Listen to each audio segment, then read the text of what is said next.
네, 우리 인사 나누겠습니다. 샬롬. 네, 반갑습니다.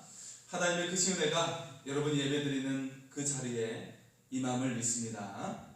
하나님께서 여러분을 사랑하시고 언제나 은혜 가운데 함께 하심을 믿습니다. 여러분 좋아하는 영화들이 있을 거라고 생각이 되는데요. 제 기억 속에도 오랫동안 기억에 남는 아주 좋은 영화가 있습니다. 이탈리아 영화인데요. 여러분 아실 겁니다. 인생은 아름다워라는 영화죠. 주인공 남자가 한 가정을 이뤘어요. 그리고 그 가정에 정말 행복하고 아름다운 가정으로 가꾸어 나갑니다. 그렇게 만들어가죠. 그런데 사실 시대적 상황은 너무나도 달랐어요. 2차 세계대전이었습니다. 그리고 독일 나치군이 쳐들어와가지고요, 사람들을 잡아가는 상황이에요. 결국 주인공은 가족을 구해내고 혼자 끌려가게 되죠. 그런데요, 그럼에도 자신의 아들에게 재미있는 게임을 하는 것처럼 그렇게 보여주면서 재미있는 모습으로, 유쾌한 모습으로 그렇게 끌려가는 것을 보게 됩니다. 네, 사랑하는 가족에게 인생은 아름답다라는 선물을 안겨다주고 떠나게 된 그런 내용을 보게 되죠. 감동적인 영화입니다. 여러분 어떻게 생각하십니까? 인생의 상황이 우리를 행복하게 할까요? 아니면 그것을 해석하고 대하는 태도가 인생을 행복하게 할까요? 그 영화 속을 들여다보면 그 대하는 태도가 인생을 행복하게 하고 아름답게 한 것을 볼 수가 있습니다. 네. 자, 오늘 말씀도요, 인생의 아름다움에 대해서 말씀을 하고 있어요. 네. 그래서 오늘 말씀의 제목은 인생의 꽃을 피우기 위해입니다. 여러분의 인생에 꽃이 피우는 그런 아름다운 인생이 될 수 있기를 소원합니다. 여러분 인생이 행복하고 그리고 정말 기쁨이 가득한 그런 인생이 될 수 있기를 축복합니다. 자, 오늘 말씀은 인생의 아름다움에 대해서 이야기를 먼저 시작을 합니다. 그럼에도 불구하고 우리의 인생은 연약해요. 이 연약한 인생이기 때문에 반드시 인생의 꽃을 피울 수 있는 비결이 필요합니다. 그래서 오늘 말씀 속에서는 이 연약한 인생, 아름답지만 이 연약한 인생에 꽃을 피우는 비결에 대해서 말씀을 하고 있습니다. 여러분 오늘 말씀을 통해 인생의 꽃을 피우는 비결을 배울 수 있기를 소원합니다. 그래서 여러분의 인생이 값지고 아름답고 행복한 인생이 될 수 있기를 축복합니다. 자, 욥기서를 우리가 단순히 읽으면 욥이 심세한탄을 하는 그런 느낌을 들 수가 있어요. 오늘 말씀도 읽어보면 욥이 어떤 이야기를 하는 거야? 뭐 자연에 대해서 이야기하고 인생에 대해서 이야기를 하는데 그가 지금 고난 중에 있으니까 한탄하는 거 아닌가? 그런 생각이 들 수 있어요. 우리가 모르고 읽으면 그런 오해를 가지고 읽을 수 있습니다. 하지만 전혀 그렇지 않다는 거예요. 욥이 하는 말 속에 굉장히 깊은 지혜가 담겨져 있습니다. 그가 하고자 하는 말을 우리가 정확하게 이해한다면 그가 얼마나 그 인생을 꿰뚫고 있고 우리에게 정금과 같은 지혜를 말하고 있는지 우리는 듣게 됩니다. 여러분 오늘 말씀 속에 있는 보석을 가지는 그런 은혜가 임할 수 있기를 소원합니다. 자, 욥의 놀라운 지혜를 깨닫게 되는데요, 오늘 말씀은 인생 자체가 아름답다라고 먼저 말을 하고 있어요. 그 인생이 마치 꽃과 같다고 말씀하고 있습니다. 우리 1절과 2절의 말씀을 보겠습니다. 여인에게서 태어난 사람은 생애가 짧고 걱정이 가득하며 그는 꽃과 같이 자라나서 시들며 그림자같이 지나가며 머물지 아니하거늘. 자, 욥은 인생이 아름답다고 말을 하고 있어요. 그 아름다움을 꽃에 비유하고 있습니다. 그래서 2절에 인생이 꽃과 같이 자라난다고 말하고 있어요. 여러분 아기들을 보면 어떤가요? 아기들을 보면 어떤 감정이 드나요? 화난 사람 전혀 없을 겁니다. 화난 사람 없을 거예요. 자, 아기를 보면 너무 사랑스럽죠. 아기들을 보면 누구나 행복해져요. 네, 인간의 아름다움, 인간의 태어남이 아름답다라는 것이죠. 인간의 성장이 아름다워요. 인간의 젊음이 아름답죠. 그리고 인간의 사랑이 아름다워요. 그렇죠? 그리고 인간이 서로 사랑하는 사람을 만나는 것, 그 만남이 아름답죠. 그리고 그렇게 대화하는 것이 또 아름답고요. 그 사랑하는 사람을 바라보는 눈빛이 아름다워요. 인간에게 아름다운 것들이 너무 많습니다. 인생 자체가 꽃과 같은 것이에요. 그런데요, 꽃을 자세히 들여다보면 꽃도 흠이 있는 것을 볼 수가 있죠. 꽃을 보면 시든 것이 있고 또 병든 것이 있어요. 그리고 벌레도 있고요, 또 흙먼지가 가라앉아 있는 것을 볼 수가 있어요. 마찬가지로 인생을 자세히 들여다보면 참 문제가 많죠. 걱정이 많아요. 인생에 먹고 사는 문제가 있고요. 그리고 또 성공해서 인정도 받아야 되죠.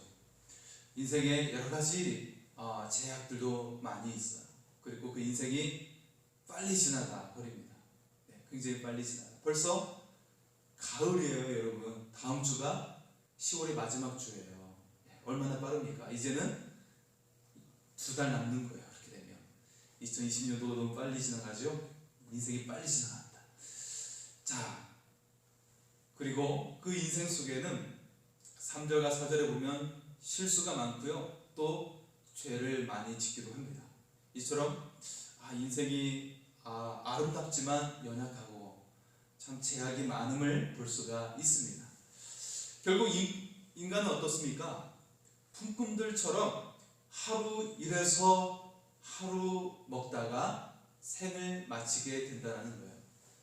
5절과 6절에 말씀하고 있습니다. 5절과 6절을 보겠습니다. 그의 날을 정하셨고 그의 달수도 죽게 있으므로 그의 규례를 정하여 넘어가지 못하게 하셨사온즉 그에게서 눈을 돌이켜 그가 품꾼같이 그의 날을 마칠 때까지 그를 홀로 있게 하옵소서. 사람의 연수가 정해져 있어요. 마치 품꾼이 되어 품삯이나 받고 살다가 죽을 수밖에 없어요. 품꾼의 빚된 이유가 있습니다. 사람들이요, 인생의 주인공으로 사는 것이 아니에요. 내가 주인이 돼서 내 인생을 만들어가는 그런 게 아니죠. 여러분, 인생 계획한다고 그 계획대로 됩니까? 절대 그렇지 않죠. 특히 이 한 해는 더욱더 그럴 것입니다. 할 수 없는 게 너무 많아요. 자, 대부분 사람들이요, 내 인생 내가 사랑한다고 하지만 절대 주인공이 되지 않아요. 대부분 다른 사람을 의식하다가 살아갑니다. 그렇게 일하고 먹다가 끝이 나요. 욥은 품꾼과 같은 인생에게 도전을 주고 있어요. 인생의 주인공으로 살 것인가 아니면 품꾼으로 살 것인가, 우리에게 도전을 하고 있습니다. 대부분의 사람들이 품꾼으로 살아가죠. 욕심에 이끌린 품꾼, 죄에 이끌린 품꾼이 되어 살아갑니다. 정말 사람들에게 중요한 것이 무엇이냐라는 거예요. 정말 중요한 것이 무엇입니까? 인생의 주인공으로 만들어가는 것, 그것이 우리에게 중요한데요. 자, 인생의 아름다운 꽃을 피우게 하는 것, 그것이 중요합니다. 어떻게 가능할까요? 그것은 우리가 하나님을 붙잡는 인생이 될 때 가능하다는 것이에요. 인생의 주인이신 하나님을 붙잡고 나갈 때 가능합니다. 인생을 계획하시고 시간의 주인 되신 하나님을 붙잡을 때 우리가 인생의 진정한 주인공이 될 줄 믿습니다. 인생의 모든 문제는 하나님을 만나면 끝이 나요. 아무리 부유해도 유명해도 그 인생은 품꾼 인생이에요. 많은 것을 다 가진 것처럼 보이지만 자세히 보세요. 품꾼 인생에 지나지 않아요. 그들도 그 위치에서 다른 사람이 끌려가다가 그냥 그렇게 살아가는 거예요. 하나님이 없는 인생은 주인공이 아닙니다. 여러분, 대기업 총수라도요, 자기 인생 자기의 주인공이 되어 살아가는 것이 아니에요. 그 조직에 이끌려 살아가는 것이고요, 또 때로는 나라의 지도자에 의해서 이끌려 살아가는 것을 볼 수가 있어요. 여러분, 하나님 없는 인생은 결코 주인공이 아닙니다. 품꾼에 지나지 않아요. 어리석은 인생입니다. 하나님을 만나고 인생의 주인공이 되시기 바랍니다. 오늘 여러분 가운데 하나님 만난 이 사람은 인생의 주인공이 되어 살아가는 복된 인생인 줄 믿습니다. 네, 우리가 그 하나님 안에서 인생의 꽃을 피우는 그런 인생이 되기를 소원합니다. 자, 오늘 말씀은 인생의 꽃을 피우는 비결에 대해 말씀하고 있죠. 그 비결은 어디에 있을까요? 새롭게 태어남에 있어요. 자, 요분요, 새롭게 태어남에 대해서 세 가지에 대해서 우리에게 보여주고 있습니다. 첫째는 나무에 대한 것이에요. 나무는 겨울에 죽은 것 같아요. 그러나 봄이 되면 새로운 생명으로 다시 태어나게 되죠. 자, 7절 말씀을 보겠습니다. 나무는 희망이 있나니 찢길지라도 다시 움이 나서 역한 가지가 끊이지 아니하며. 나무는 다시 솟게 되는 희망이 있어요. 가지가 잘려나가도요, 새로운 새순이 나고요, 가지가 뻗어나옵니다. 새순이 나서 새롭게 태어나는 것 같아요. 자, 둘째는 사람에 대한 것입니다. 사람의 다시 태어남. 애석하게도 사람은 한 번 죽으면 거기서 끝이라고 이야기하고 있어요. 12절을 보겠습니다. 사람이 누우면 다시 일어나지 못하고 하늘이 없어지기까지 눈을 뜨지 못하며 잠을 깨지 못하느니라. 아멘. 사람은 죽으면 소용이 없다라는 거예요. 하늘이 없어지기까지 죽으면 그냥 거기서 끝난다라는 이야기죠. 병이 들면 죽기 전에 손을 써야 됩니다. 어떤 방법을 동원해서라도 살려내야겠죠. 그러나 숨이 멈추면 소용이 없어요. 아무리 많은 돈을 들여도 이제는 소용이 없는 것이죠. 아무리 돈이 많아도 죽으면 소용이 없어요. 아무리 유명하고 잘 나가도 죽으면 소용이 없어요. 많이 배워도 죽으면 소용이 없어요. 그래서 새롭게 태어남에 대해 세 번째가 중요합니다. 그 세 번째가 무엇일까요? 자, 세 번째는요, 세상에서 죽고 하나님에 대해서 새롭게 태어나는 인생이에요. 이게 바로 세 번째입니다. 자, 13절과 14절을 보겠습니다. 주는 나를 수월에 감추시며 주의 진노를 돌이키실 때까지 나를 숨기시고 나를 위하여 규례를 정하시고 나를 기억하옵소서. 장정이라도 죽으면 어찌 다시 살리리까? 나는 나의 모든 고난의 날 동안을 참으면서 풀려나기를 기다리겠나이다. 아멘. 욥은 지금 고통 중에 있죠. 이 고통 가운데 나를 기억해달라고 간구합니다. 또 이 고통으로 내가 죽을 수도 있겠지만 고난에서 풀려나기를 기다리겠다고 말하고 있습니다. 이 말이 무슨 말입니까? 욥이 끝까지 하나님을 포기하지 않겠다라는 말이에요. 주님, 하나님, 제가 고난 중에 죽을 수도 있지만 저 하나님 기다릴 거예요. 제가 지금 참을 수 없는 고통 중에 있지만 하나님 결코 저를 잊지 마세요. 저를 반드시 기억해 주세요. 그렇게 말하고 있는 거예요. 욥은 절대로 하나님 포기하지 않겠다고 말하고 있는 것입니다. 자, 우리는 여기서 세 번째, 새로 태어남에 대해서 보게 됩니다. 그것은 바로 세상에 죽고 하나님에 대해서 새롭게 태어난 인생입니다. 사람들은 어떤 인생을 살아가나요? 성공과 출세의 길을 따라가요. 여러분도 출세하고 싶잖아요. 성공하고 싶잖아요. 그래서 지금 열심히 일하고 있잖아요. 그죠? 열심히 돈을 벌려고 하잖아요. 잘 살기 위해서. 사람들은 똑같아요. 그런 인생의 길을 살아가요. 성공의 길을, 출세의 길을 향해 열심히 오늘도 바쁘게 살아가고 있어요. 하나님을 찾는 사람은 어떤 인생을 살아갈까요? 성공의 길이 아니에요. 출세의 길이 아니에요. 세상의 것에서 죽습니다.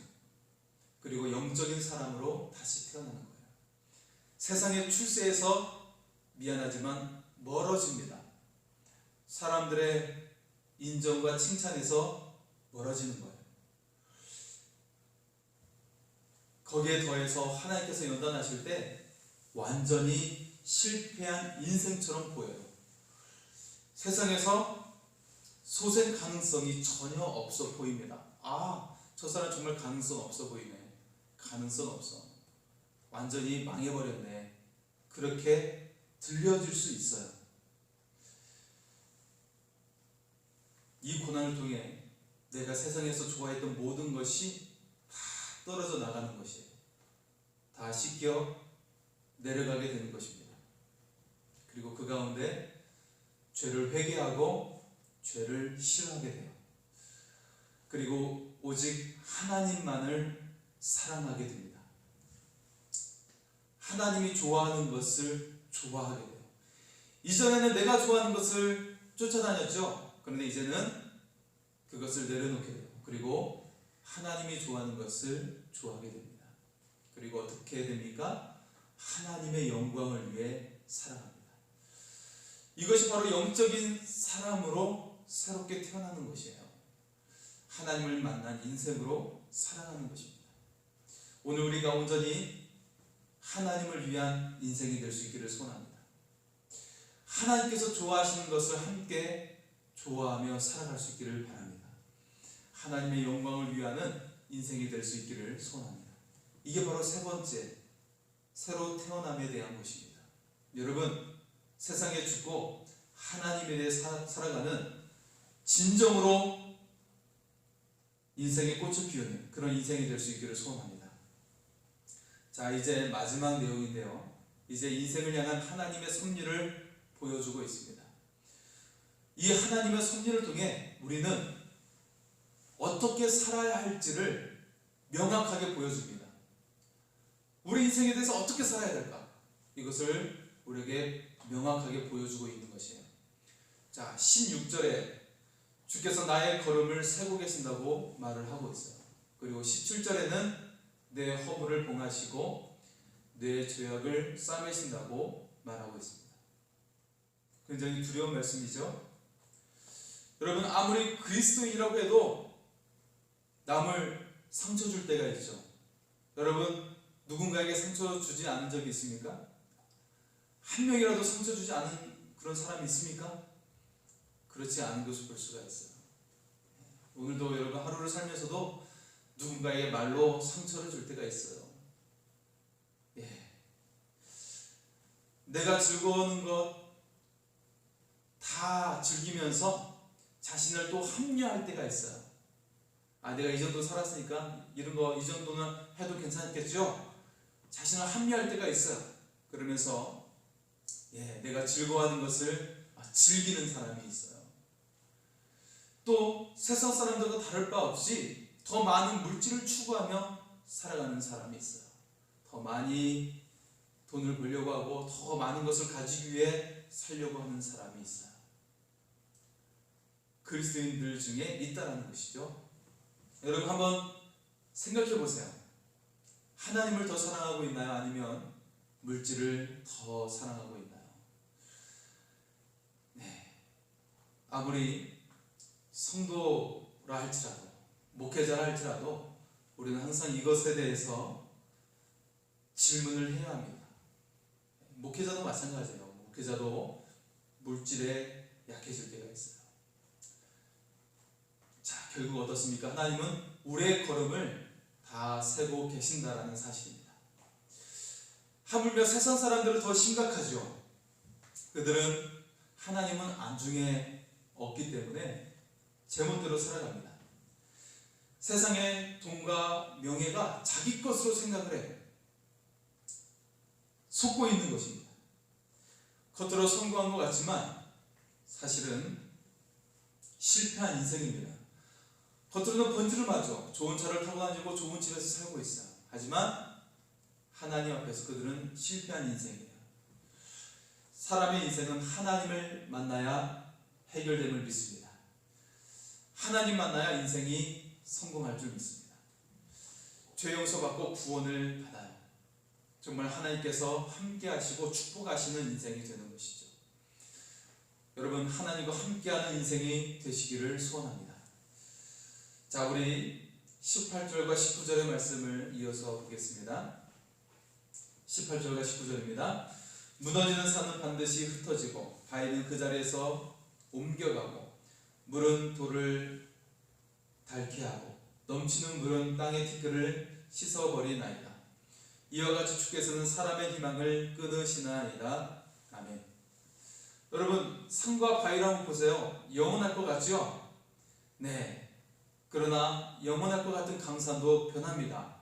여러분, 고향에 한번 가보세요. 내가 어릴 때 뛰놀았던 그런 산과 강, 변해 있는 것을 볼 수가 있어요. 산이 깎여져 있고 강의 줄기가 바뀌어 있는 것을 볼 수가 있습니다. 지금은 지구온난화로 인해서 사라져가는 것이 너무 많아요. 변해버린 것이 너무 많아요.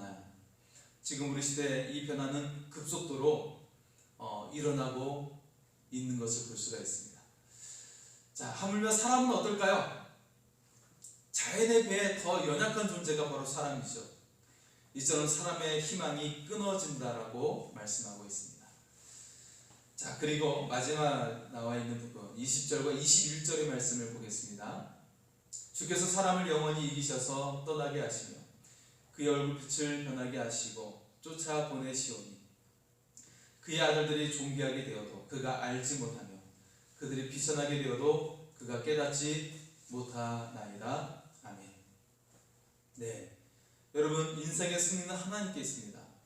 하나님을 알지 못하는 사람은 결국 쫓겨나게 된다는 것이죠. 자기 자녀들이 아무리 성공을 해도 그것을 모르고 죽습니다. 자기 자녀가 아무리 비참하게 되어도 그것을 모르고 죽게 됩니다. 이는 정말 중요한 기회를 놓쳐버리기 때문이죠. 그 기회가 무엇입니까? 바로 하나님을 만나는 기회예요. 여러분, 이 중요한 기회를 놓치지 마시기를 바랍니다. 여러분, 가족 중에서라도 열심히 살아가고 있잖아요. 그런데 정말 우리가 놓쳐서는 안 되는 것이 무엇입니까? 바로 하나님을 붙잡는 것입니다. 우리 가족이 그 누구라도 하나님 붙잡는 것을 놓치지 않도록 여러분, 우리가 깨닫게 할 수 있기를 소원합니다. 우리는 세상에서 돈이나 학벌, 직책 없이 살 수가 없죠. 사실 그런 거 없이 살아갈 수가 없을 거예요. 그러나 그것이 가장 중요한 것이 아닙니다. 우리가 정말 중요한 것은 하나님의 부르심을 따라 사는 것입니다. 아무리 그리스도인이라도 매일 하나님의 부르심의 소리를 들을 수 있어야 돼요. 여러분, 예수 처음 믿을 때 부르심 받고 끝나면 안 되는 것이에요. 매일의 삶 속에서 하나님의 부르심 앞에 서야 되는 것입니다. 부르심 앞에 서야 되는 것이에요. 우리는 언제나 완벽하게 갖추기를 원하죠. 자녀가 출세하기를 원해요. 또 집을 장만하기를 원해요. 자신이 어느 정도 갖추어 놓기를 원합니다. 정말 중요한 것은요, 불완전해도 하나님을 믿는 믿음으로 살아가야 하는 것입니다. 지금 당장 하나님을 신뢰하며 하나님 붙잡고 살아가야 하는 것입니다. 이것이 하나님의 승리입니다. 우리가 지는 것이 하나님께서 이기시는 것이에요. 내 생각, 내 계획 주장하는 것 하나님께서 지는 것이에요. 이것을 나를 내려놓는 것, 그리고 하나님이 드러나는 것, 이것이 바로 하나님이 이기시는 것입니다. 야곱이 천사에게 무릎을 꿇었을 때 하나님은 야곱에게 승리자라는 이름을 주셨습니다.